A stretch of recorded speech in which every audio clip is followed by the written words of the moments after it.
Okey geng. So beginilah rupanya.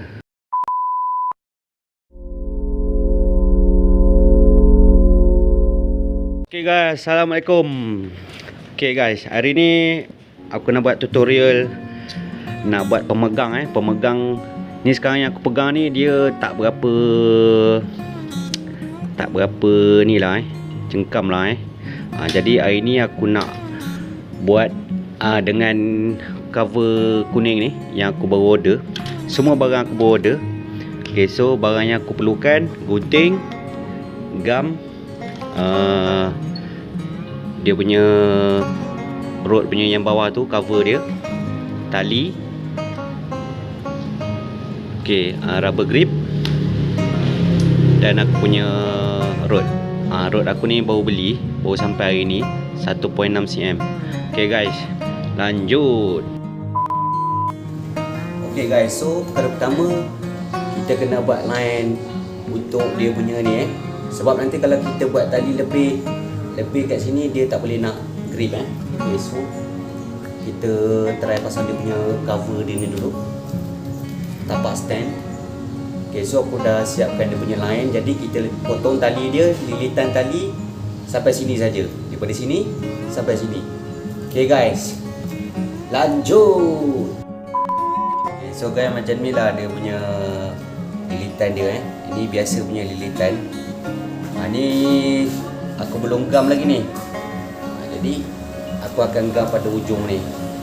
Bila aku dah sapu gam dia, lepas tu perkara yang ketiga baru kita masukkan dia punya ni cover grip ni.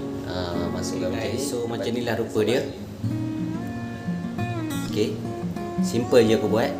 Ini pun aku dah siap potong. Tinggal kejap lagi aku nak bakar dia.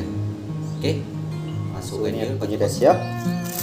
Okay, tinggal aku nak salai dia. Ini kita salai dia tak boleh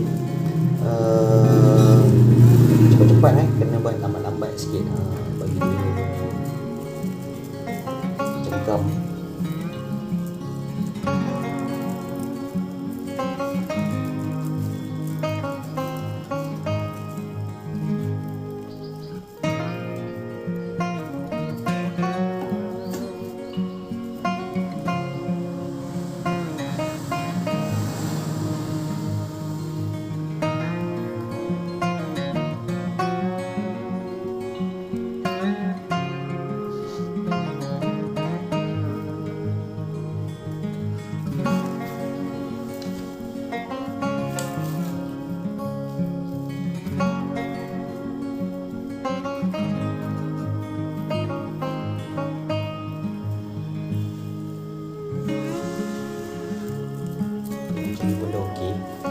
Nampak tu.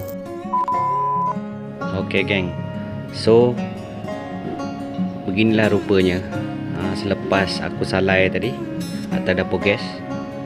Kalau korang nak guna air panas pun boleh. Jadi aku buat custom ni biasa je lah tapi sedap juga pegang dia. Dia segenggam macam ni kan. Jadi aku combine dengan dia punya cover rubber ni. Jadi nampak lawa lah kan.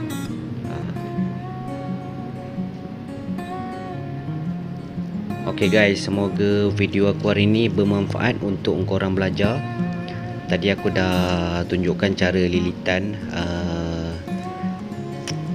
Aku menggunakan gam dan juga tali ni. Tali ni tali tempat aku buat kerja. Tali ni dia berjalur-jalur macam ni.